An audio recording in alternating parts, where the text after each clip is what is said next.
I own like 45 shirts.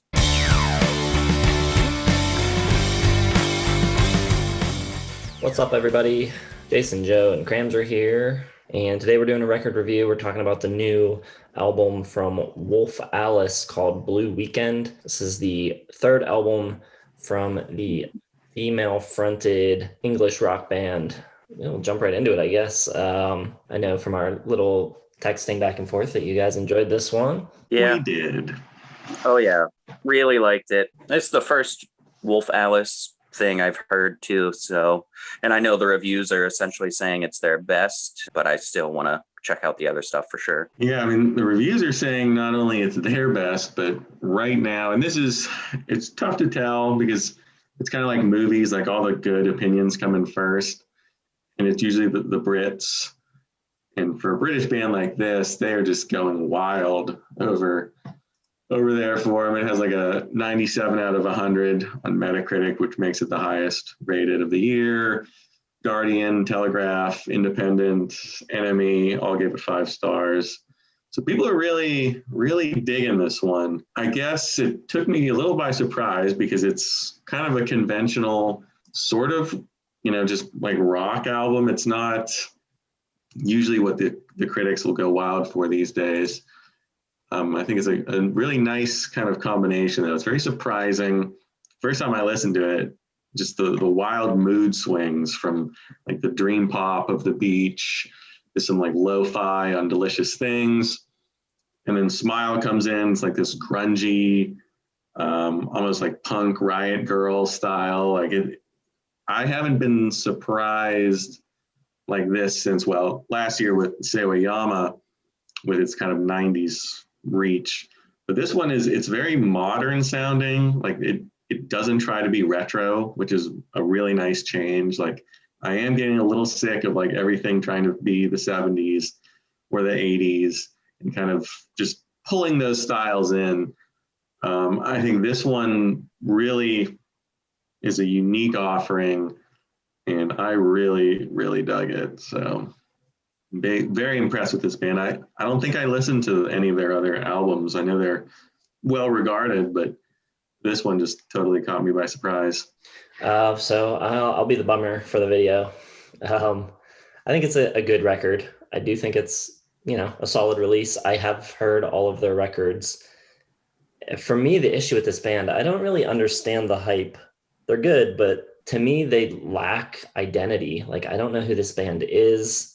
They're always sort of jumping from style to style, which can be cool. But I think even to the point where like she changes her voice so much from track to track, you're like, who am I even listening to? Like, I don't really think this band has a sound. Like, I don't know what they're trying to be. So for me, it's a little anonymous. Some good tracks, some standout songs. There's some great songs on here, but as a whole record, I think it's enjoyable, but I'm not over the moon about it the way you guys are. To me, it's more of like a track by track thing. Well, you're probably having an identity crisis with them because Wolf Alice isn't a real first name, last name situation. It's just a moniker for the actual band. So yeah, British press going nuts for this. First time I listened to it, 4 stars. Second time I listened to it, 4.5. And now I am at 5 stars for this. It's my second 5-star review of the year.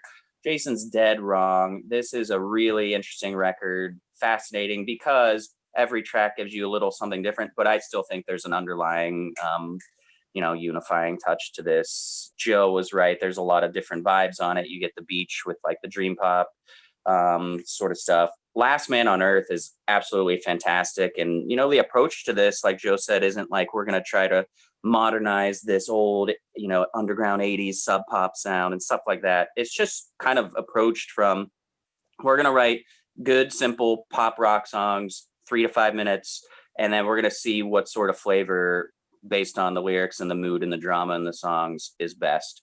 And you get all of that.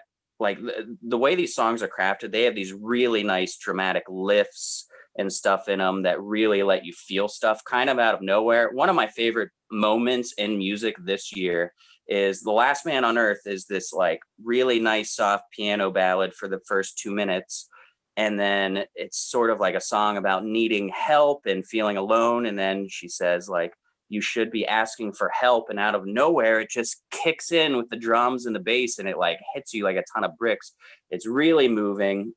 Smile is super cool, like Joe said. I really like Play the Greatest Hits, really clever song about like, and it's got like these punk rock vibes to it.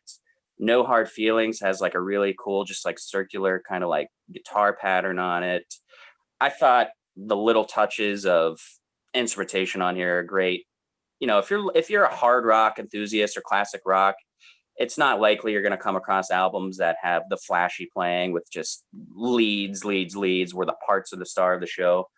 The more modern style is to have the songwriting be the core, the star of the show, and then kind of fill in the gaps. And this album does it just absolutely fantastic. The space filled in with different instruments and different production is great. There's not a bad song on it. I've listened to it 4 times, which is probably the most I've listened to an album, except for maybe the Lana Del Rey album and Black Country. But then even today, like the hour I was getting ready for this video, I went and got coffee and I listened to this album and just was skipping through songs and getting into it and then starting songs over. And I just love it. It might drop down when we reevaluate in Christmas time for the end of the year release, but I think this is just awesome. And I love her voice. It's like very angelic and honest.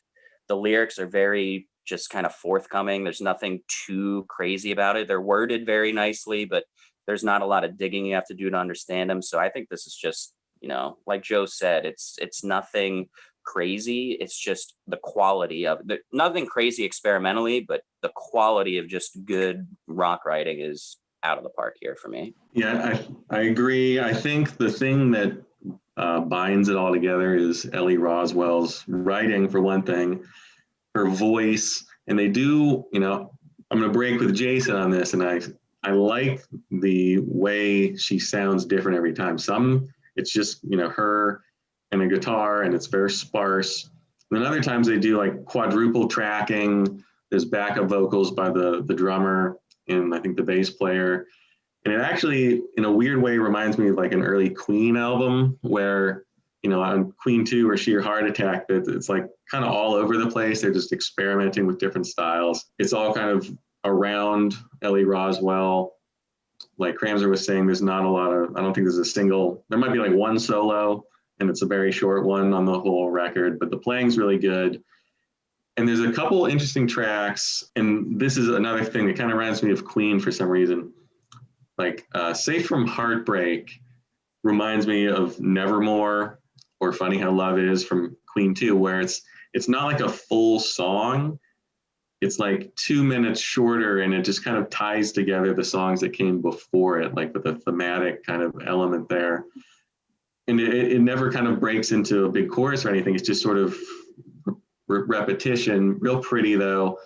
They put, you know, a bunch of tracks on her voice. And same with the second last track, No Hard Feelings. It never breaks into a big chorus or anything. It just sort of like thematically ties what she's been singing about together in just a really cool, like a real percussive guitar sound.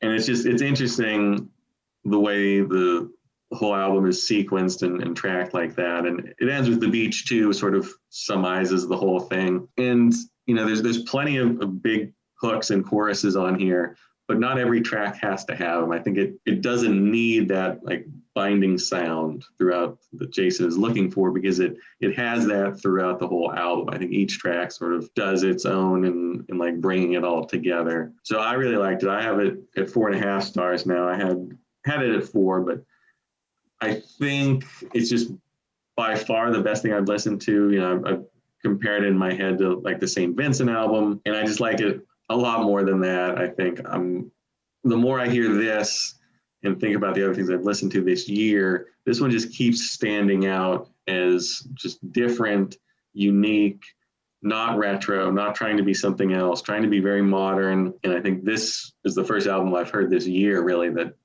you know, accomplishes that. I'm looking for more character and more personality, and I don't get it from Ellie that much. To me, she's just, I mean, she sounds good. She has a good voice, but there's not really a defining characteristic to it. She sounds like a lot of other singers. And yeah, I don't know, maybe the production's a little too clean for me too. Obviously, probably of the three of us, I'm the least enthusiastic about modern production styles. So maybe that plays into it. But for me, it's a good record. I'd recommend anyone go listen to it, but not like a best of the year type of thing for me. So I'm at 3.5 on it. All right, so let us know what you think of this record. If you've heard it, drop it down in the comments. Are you as enthusiastic as Joe and Cram are? Are you more like me? Or do you not like it at all? Let us know.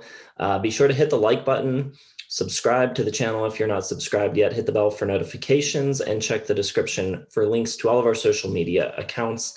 And we will see you in the next video. Thanks for watching.